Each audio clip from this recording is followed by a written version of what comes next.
I think that we are at a really crucial point. And I think one of the main purposes of this is soul harvest. It's a soul trap. The well of souls that I've talked about before. I mean, as I've said, if you can get people so locked into a false reality that they're putting on glasses and they're in this virtual world, and really what attaches your soul to your vessel, the vessel that you're in, like it's the I am, the awareness, I am John, I am Max, I am here in this world, I exist. Your soul is attached to that I am. If they can get you in a mainframe and get you in a virtual world where you still believe I am, then your soul is still attached to that. It's a place that I believe is called the Well of Souls. The whole talk of wanting to bring this huge demonic entity into being, Satan, whatever you want to call it, whatever you believe it is, apparently it needs a certain amount of souls to do that. And I think that's what they do. They trap people into the mainframe. And I think they've done this before. And I think that's why it's so difficult to wake a lot of people up. It's because they're already in the mainframe.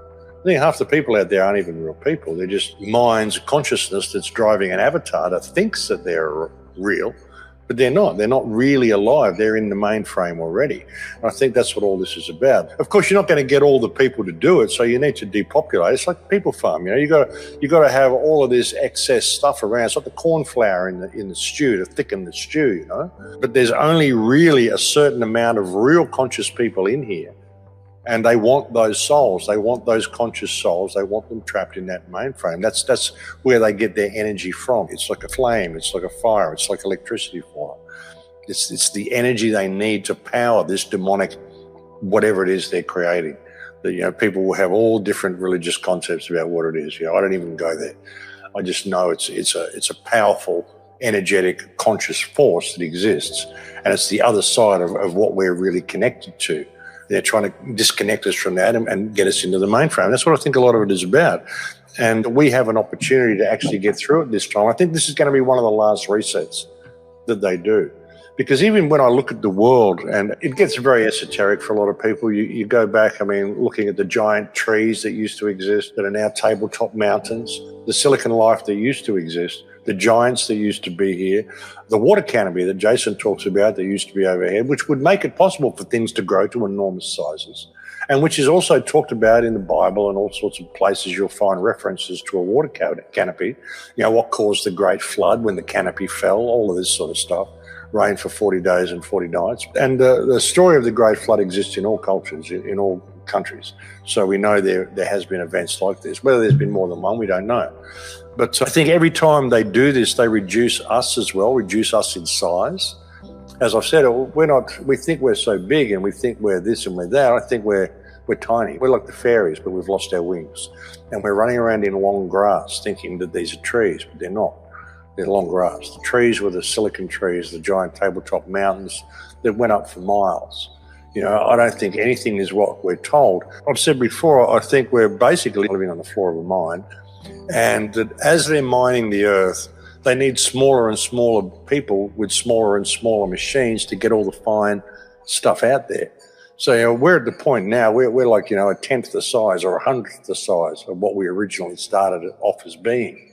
And I think this is the last reset. And ultimately, it's a lot of what they're doing is trapping souls.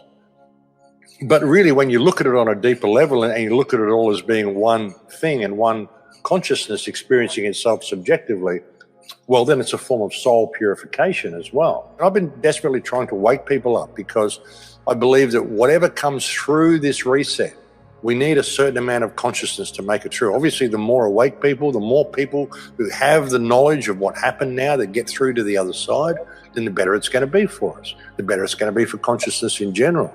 So I've been saying to people, even bury time capsules and do all sorts of stuff. Just preserve this information. So how this all went down is preserved, because the people on the other side of the reset are going to have no reference point for what happened. The kids who grow up into this digital world are going to have no reference point for what freedom looks like. So it's our responsibility to preserve that.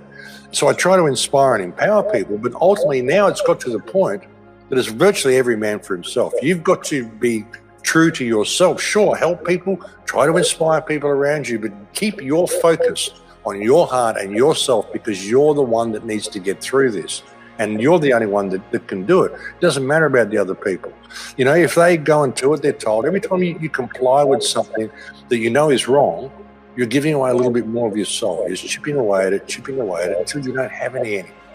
And people end up in the position where they're masked and they're cowed and they're walking between the lines, and they do everything they can just to comply because they're so terrified of what's going to happen if they don't. You come here to get this information and take it with you to the other side. You're not going to give away your soul along the way. That's what it's really all about. So that's the way you've got to look at it. You know, it's a form of soul purification more than anything else.